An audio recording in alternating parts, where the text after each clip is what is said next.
Hello friends, आपका अपने YouTube channel पर स्वागत है। आशा करती हूँ आप सब अच्छे होंगे। इस वीडियो में हम भारत पाकिस्तान मीडिया में राष्ट्रीय अंतर्राष्ट्रीय मुद्दों पर जो डिस्कशन होता है उसके बारे में जानेंगे। वीडियो पसंद आए वीडियो को लाइक करें और चैनल को सब्सक्राइब करके अपनी राय कमेंट बॉक्स में जरूर दें। पहले तो एक बुरी खबर यह है कि आज ग्वादर में जो डेमोन्स्ट्रेशन चल रहा था हक दो तहरीक की, उसमें फायरिंग हुई है और एक पुलिस वाला शहीद हो गए। हाथ लगाओ तो दुख और गम की कहानियां। गैस कितनी महंगी हो गई, बिजली कितनी महंगी हो गई, लुट गए, तबाह हो गए। हुकूमत ने हमारे साथ बड़ी ज्यादती की है, बड़ा जालिम है ये। बेनजीर भुट्टो जिंदा होती तो यकीनी तौर पर ये कहा जा सकता था कि पाकिस्तान के ये हालात नहीं होते। ज़र मुबादला के ज़खायर पाकिस्तान में खत्म हो रहे हैं, फिर रुपए की कदर में कमी है, फिर हमारे कर्जे बढ़ गए हैं, फिर महंगाई इन्फ्लेशन एक बहुत बड़ा मसला बनी हुई है। एक बड़ी स्ट्रॉन्ग लहर आई हुई है टेररिज्म की और लग ये रहा है कि आगे हालात और खराब होंगे। ये है पाकिस्तान में इस वक्त सिक्योरिटी की सूरत हाल। अगर हम गौर करें हमारी 75 साल की गलतियां का खमियाजा हम भुगत रहे हैं। सबसे बड़ा जखीरा पाकिस्तान में है, उसको जाके पकड़े कि उसने क्यों लिखा था। जिस ताजिर सनतकार से पूछ रहा हूँ क्या कर रहे हो, कह रहे हैं हम तिजारत और सनत के शोबे में थोड़ी हैं, हम तो जिहाद लड़ रहे हैं। आपका एनिमी है इस टाइम पॉवर्टी आपको प्रोपेल करती है टेररिज्म की तरफ। हम तो बड़ी मुश्किलात से अपनी तिजारत और सनत को किसी न किसी तरीके से चलाए हुए हैं। मायूसी ही मायूसी। तो अंदाजा कर लीजिए पाकिस्तान की हालत क्या कर दी है।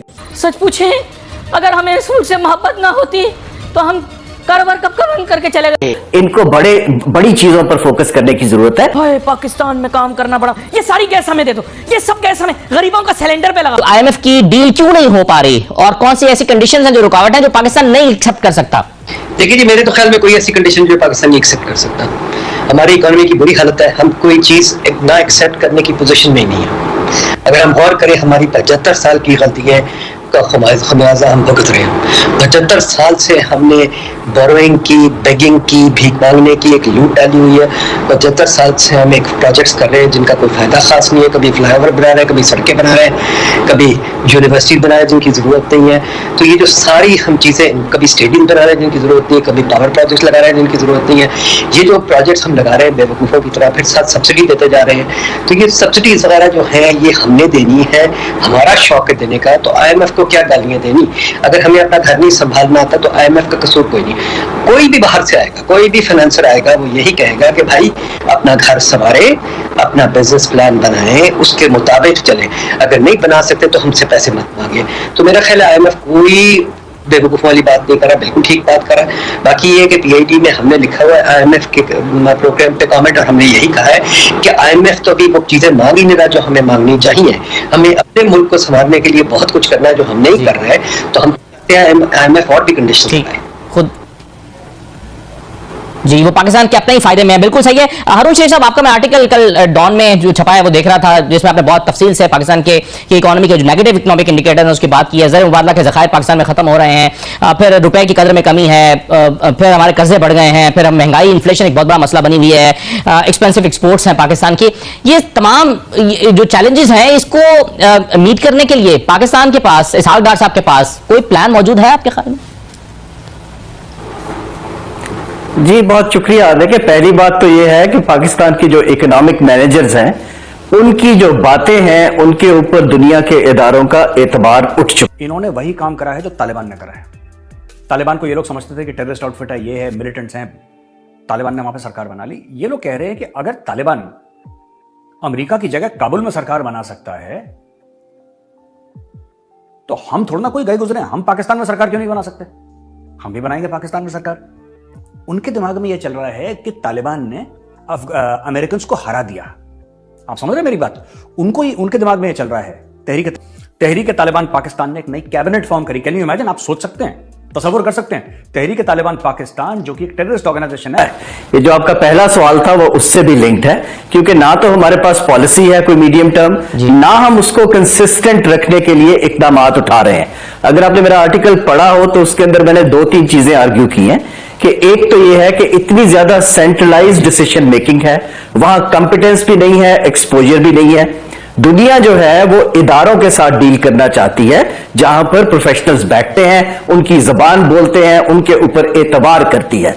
लेकिन अगर हम उसी एक टेस्टेड एलीट को, जिसके पास ना इकोनॉमिक्स का तजुर्बा है, ना उनको पता है कि कितनी तेजी से दुनिया के हालात बदल रहे हैं, उनको रखेंगे तो जो हमारे साथ डील करने वाले लोग हैं यकीनन वो उसके ऊपर सवालिया निशान रेज कर रहे हैं।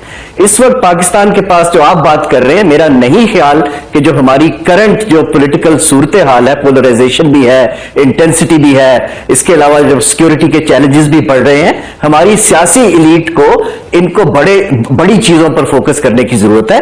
मेन इकोनॉमिक चैलेंजेस जैसे IMF है या हमारी एक्सपोर्ट का मसला है या एनर्जी का है, उसको डेलीगेट करने की जरूरत है प्रोफेशनल्स को, जहां पर वो बैठकर काम कर सके और उनको आप उनके काम के अंदर माइक्रो मैनेज ना करें, क्योंकि आपको ये काम नहीं आता है। ये मेरा अपना भी हुकूमत में यही तजुर्बा है। बजाय इसके कि आप एक प्रोफेशनल को लाके टारगेट दीजिए और उन टारगेट्स की अकाउंटेबिलिटी और इंसेंटिव्स बनाएं, हमारे ब्यूरोक्रेट्स और जो पॉलिटिशियंस हैं वो सेकंड गेस करते हैं, वो उसको माइक्रो मैनेज करते हैं, जो काम उनको नहीं आता है। हमें इस डिनायल से निकलने की जरूरत है कि हमें यह काम आता है। मेरी इस वक्त बड़ी क्लियर इसके ऊपर एक पोजीशन है।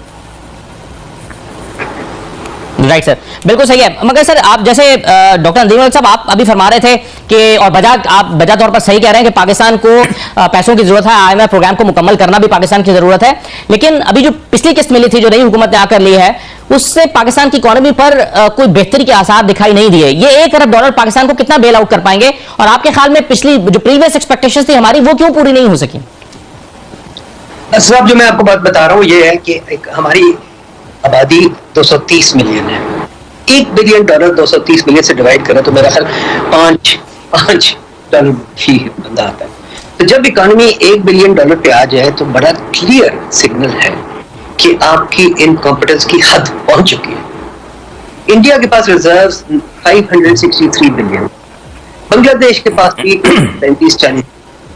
दुनिया जहान में रिजर्व बिल्डअप का निजाम 2000 में शुरू हो गया था। मैं तो बता रहा हूँ ना, ये किसी एक फाइनेंस मिनिस्टर की गलती नहीं है, हमारी 75 साल की गलती है। इस वक्त देख लें में 4 फ्लाईओवर्स बन रहे हैं। भाई 4 फ्लाईओवर्स की जरूरत क्या, पैसे आपके पास है नहीं, आपने फ्लाईओवर बनाने हैं। क्यों बनाने हैं? मेट्रो बसेस आपने पता नहीं 7-8 बनाई हैं, जबकि जरूरत ही नहीं थी। उसमें आपने $5-6 बिलियन जाया कर दिया। कोल फायर्ड प्लांट्स लगाए हैं, उनकी जरूरत कोई नहीं थी, उसने पैसे जाया कर दिए।